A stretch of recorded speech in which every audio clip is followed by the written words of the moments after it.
जय हिंद।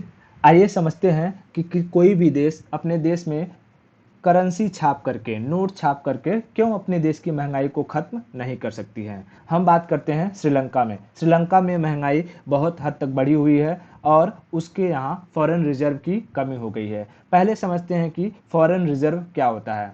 अपने देश की करेंसी को छोड़ करके किसी भी दूसरी करेंसी का देश में आना फॉरेन रिजर्व कहलाता है, यानी विदेशी मुद्रा कहलाता है। अब श्रीलंका में विदेशी मुद्रा की कमी क्यों हुई और क्या ज़रूरत है इस विदेशी मुद्रा को।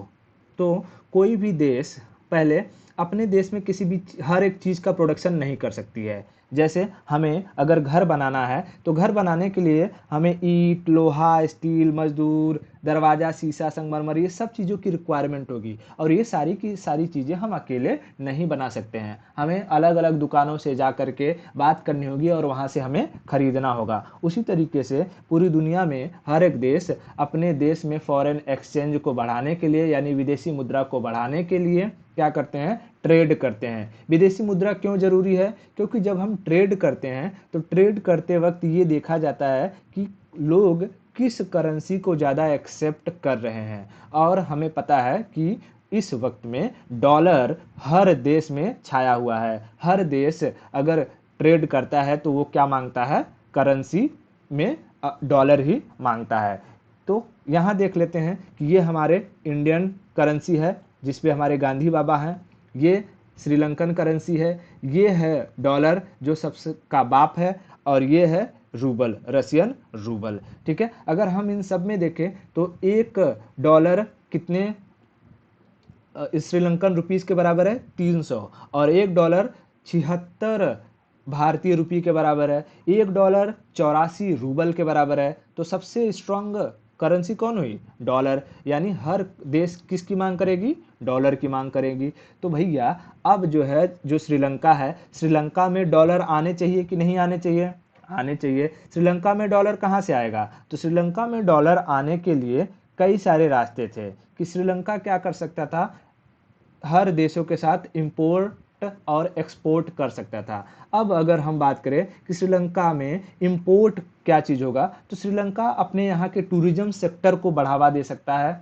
टूरिज्म सेक्टर श्रीलंका की बहुत मजबूत है, जिसकी वजह से यहाँ पर बहुत सारे फॉरेन रिजर्व आते हैं, यानी डॉलर आते हैं। लेकिन कोरोना के समय में क्या हुआ कि ये जो टूरिज्म सेक्टर था इसका पूरी तरीके से कोलैप्स हो गया। जैसे कि मान लीजिए ये सब देखो घूमने आए हुए हैं, अगर ये लोग घूमने यूएसए से आए हैं तो अपने साथ क्या लेकर के आएंगे? डॉलर लेकर के आएंगे और यहाँ पर श्रीलंका में उन्हें एक्सचेंज करवाएंगे। श्रीलंका से श्रीलंकन रुपीस लेंगे और पूरे श्रीलंका में घूम मारेंगे, और जब घूम मारेंगे तो डॉलर यहाँ छोड़ देंगे और यहाँ से फोटो खींच खाच के लेकर के अपने देश में चले जाएंगे। तो एक ये मेथड हो जाएगा कि श्रीलंका के पास डॉलर आ जाएगा। दूसरा मेथड क्या हो सकता है कि श्रीलंका का जो डेयरी प्रोडक्ट है वो पूरे देश में तेजी से एक्सपोर्ट हो, उससे भी श्रीलंका क्या कर सकता है कि डॉलर को कमा सकता है। लेकिन बताइए, किसी देश के पास इतना पैसा ही ना हो कि वो किसी दूसरे देश के साथ क्या खरीद सके,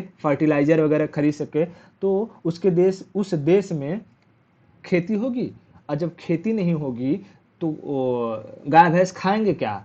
चारा कहाँ से खिलाएंगे? और चारा नहीं खाएंगे तो दूध कहाँ से देंगे? और दूध नहीं देंगे तो डेयरी प्रोडक्ट कहाँ से आएगा? यानी कि डेयरी प्रोडक्ट के एक्सपोर्ट में कमी होगी तो फॉरेन रिजर्व में कमी होगी। तीसरी सेक्शन हो सकती है डायस्पोरा। डायस्पोरा क्या होता है कि जो इंटेलिजेंट लोग किसी देश में होते हैं वो दूसरे देशों में जाकर के काम करते हैं और वहाँ से डायरेक्ट सैलरी अपनी कहाँ, अपने घर वालों को भेजते हैं। तो उनके घर वालों को जो सैलरी मिलती है वो दूसरे देश के मनी के फॉर्म में मिलती है। यानी श्रीलंका से ये जो लोग हैं, अगर ये लोग कहाँ गए हैं, यूएसए में, और वहाँ से काम करके सैलरी अपने श्रीलंका में भेजेंगे तो श्रीलंका में क्या आएगा? डॉलर आएगा और श्रीलंका का डॉलर भी बढ़ेगा। लेकिन इसके लिए श्रीलंका में ज़रूरी है कि पढ़े लिखे लोग, अच्छे लोग होने चाहिए। श्रीलंका को अपना एजुकेशन सिस्टम सुधारना चाहिए।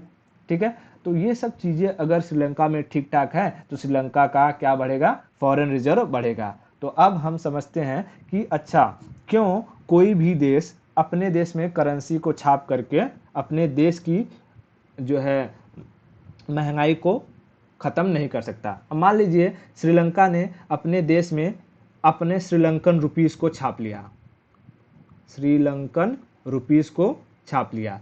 तो बताइए ये छाप के क्या करेगा? इंडिया को देगा, इंडिया डॉलर मांगेगा, रसिया को देगा, रसिया भी डॉलर मांगेगा, यूएसए भी डॉलर मांगेगा। यानी ये छाप कर अपने देश में लुटा भी दे, लोग बोरा भर भर के रख भी लेंगे, लेकिन उसका करेंगे क्या? देश में खाने को लोग कुछ है नहीं, पैसा खाएंगे? पैसा तो खा नहीं सकते हैं, ठीक है, बिछा के उसका बिस्तर बना के सोएंगे, आग में जला देंगे, क्यों? उसकी कोई वैल्यू नहीं रह जाएगी, ठीक है, उसकी कोई वैल्यू नहीं रह जाएगी, ठीक है। तो श्रीलंका को अगर कुछ चाहिए तो क्या चाहिए? वो डॉलर चाहिए। बात समझ में आई? इस तरीके से हम ये देख सकते हैं कि कोई भी देश हो वो अपने देश में पैसे को छापकर गरीबी दूर नहीं कर सकती। हाँ, सिर्फ एक ही देश है जो पैसे को छापकर अपने देश की गरीबी दूर कर सकती है, वो है यूएसए। यूएसए में डॉलर चलता है और ये जितना डॉलर प्रोड्यूस करेगा पूरी दुनिया में सर्कुलेट होगा, यानी यूएसए को फायदा है, बाकी पूरी दुनिया को घाटा है, ठीक है। अगर यूएसए ऐसा करने लगेगा तो फिर धीरे धीरे धीरे धीरे डॉलर का डिमांड भी कम होते जाएगा और फिर कोई दूसरी मुद्रा इसको ओवरटेक कर लेगी और धीरे धीरे यूएसए का भी वही हाल हो जाएगा जैसा श्रीलंका का होता है, ठीक है। तो अगर हम कहें कि अच्छा किसी भी देश की इन्फ्लेशन यानी महंगाई को कैसे कम कर सकते हैं, तो इसके कई तरीके हो सकते हैं कि आप अपने देश में एक्सपोर्ट को बढ़ावा दीजिए, टूरिज्म सेक्टर है तो उसे इम्प्रूव कीजिए, एजुकेशन में इम्प्रूवमेंट लाइए ताकि पढ़े लिखे लोग बाहर जा सकें और बाहर जा करके कमाई धमाई करें, और अपने देश में करप्शन को ज़रा कम कीजिए, ठीक है। ये सब करने से हम अपने देश की इन्फ्लेशन को कम कर सकते हैं। आई होप ये आपको समझ में आया होगा। मिलते हैं नेक्स्ट लेक्चर में।